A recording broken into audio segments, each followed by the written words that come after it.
अल्लाह हू अकबर। तुम क्यों खामोश बैठे हो भाई? समझ आ रही है? तो इधर आ जाओ। अच्छा इधर आ जाओ, इधर आ जाओ ना तुम।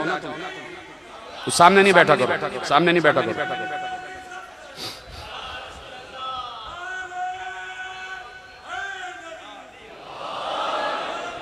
अब मैं बोली नहीं, अब इसको हटाइए।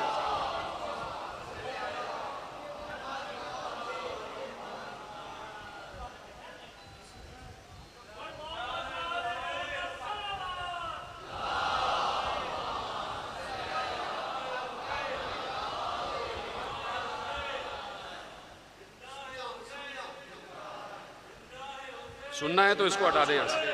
तकरीर आगे बढ़नी है तो इस शख्स को हटा दे यहाँ से।